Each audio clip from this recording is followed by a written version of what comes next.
Hello students. Today we will discuss about inductance. Today we will discuss about inductance. So we know that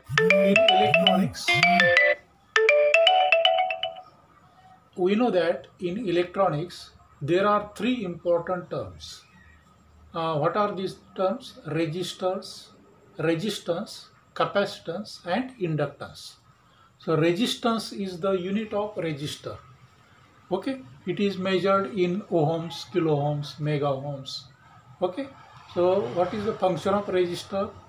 Resistor opposes to the flow of current. It provides opposition.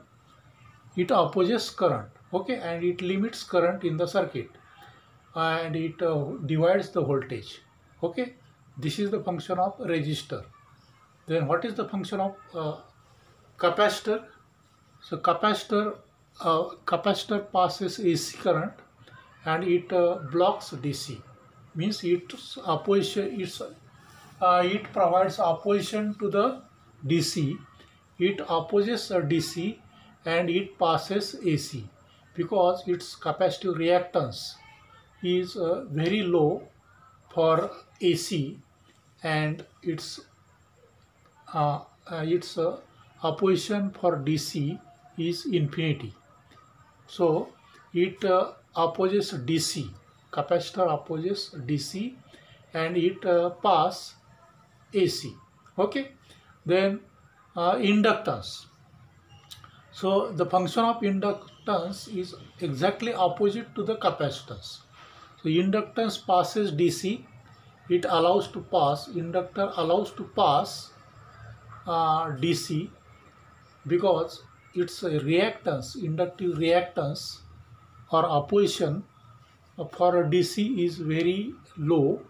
It easily passes DC and its opposition is high for AC because XL is equal to twice pi FL. XL means inductive reactance. So XL is equal to 2 pi FL. So for DC the frequency is 0. Therefore, the inductive reactance XL becomes 0. Means its reactance or its opposition for DC is negligible, and its opposition for AC is very high. Its opposition is very high for AC. Okay, so inductance is measured in Henry, millihenry, or microhenry. Okay, then capacitance is measured in farad, microfarad, picofarad, nanofarad.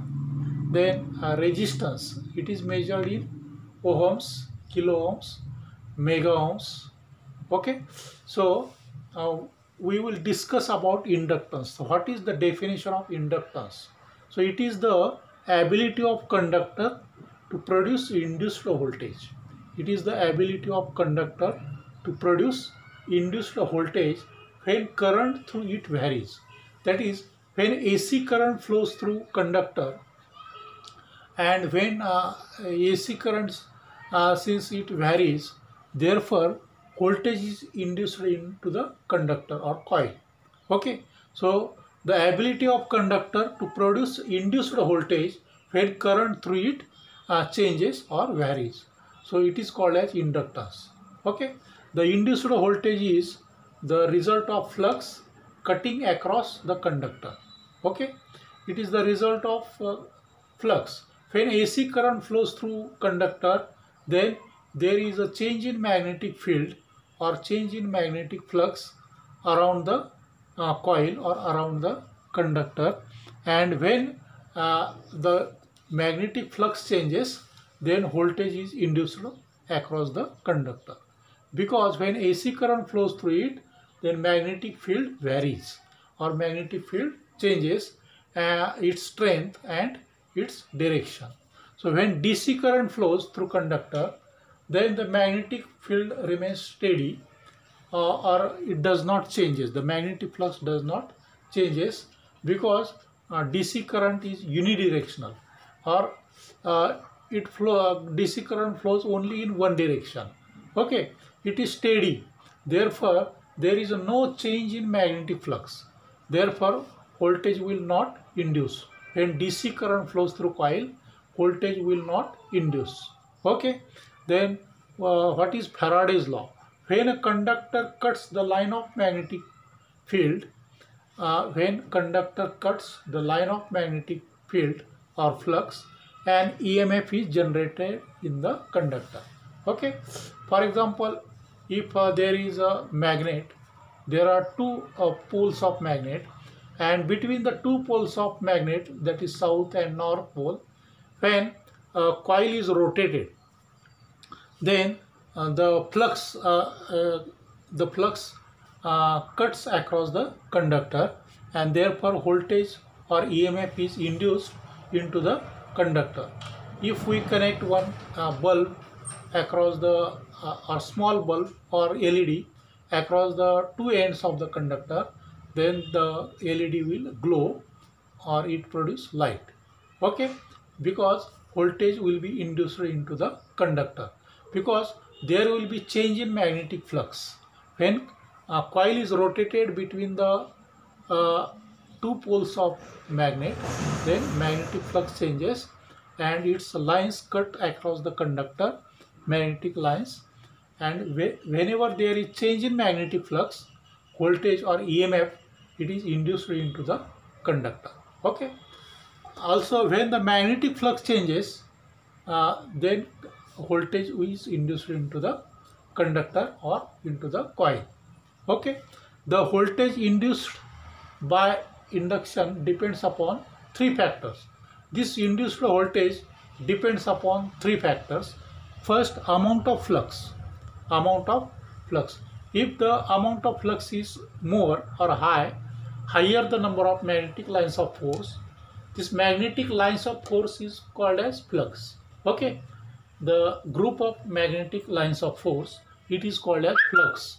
So higher the number of magnetic lines of force or magnetic flux, then higher will be the induced voltage. Okay. Again, this induced voltage depends upon the number of turns of the coil. If more the number of turns in the coil, higher will be the induced voltage, because induced voltage is sum of individual voltage generated in each turn of the coil. Okay. The number of turns, if the number of turns are more in the coil, then more voltage will be induced into the coil, because it is the sum of induced voltage of each turn of the coil. It is the sum of induced voltage of each turn of the coil. Okay. Then third, rate of change of magnetic flux. Rate of change of magnetic flux means the change of flux per second or per hour, etc. So it is the rate of change of flux. So the faster the rate of change of flux or faster the rate of cutting flux, higher will be the induced voltage. Okay. It is so the induced voltage is directly proportional to rate of change of magnetic flux. Rate of change of magnetic flux. Okay. Then what is the Lenz's law? So Lenz's law determines the polarity of induced voltage. It determines the polarity of the induced voltage. Okay. The direction of induced voltage is in the direction which opposes the change of flux. Okay. The induced voltage, it opposes the change of flux. Okay. The change of flux, the induced voltage in the coil, it opposes the change of flux. Then what is the self-inductance? What is the definition of self-inductance? It is the ability of conductor to induce voltage in itself. It is the ability of conductor to induce voltage in itself when current changes through it. Is known as self-inductance. Suppose there is one coil or one coil, and when current passes through it, if it is AC current, if AC current passes through the coil, then since due to AC, there will be change in magnetic flux around the coil, and therefore the ability of that coil to induce voltage across itself, it is called as self-inductance. It is called as self-inductance. So it is the ability of the conductor to induce voltage across it or itself when current through it changes. Okay, it is called as self-inductance. Self-inductance. So inductance, it is denoted by letter L, capital L, and it is measured in Henry. The unit of inductance is Henry. This induced voltage has a tendency to oppose change in current. So inductance opposes change in current, or it opposes AC. Inductance opposes AC and it allows to pass DC. Okay, the induced voltage is called as back EMF. It is called as back EMF. This induced voltage has a tendency to oppose change in current. Induced voltage is called as a back EMF or counter EMF. Okay, induced voltage is called as back EMF or counter EMF because its polarity is opposite to that of EMF. Okay, when AC current flows through one coil and voltage is induced into the another coil. For example, if there is a transformer has two types of windings or two types of coils, primary coil and secondary coil. So when AC current passes through primary coil, then voltage is induced into the secondary coil. So this is called as mutual induction. This is called as mutual induction.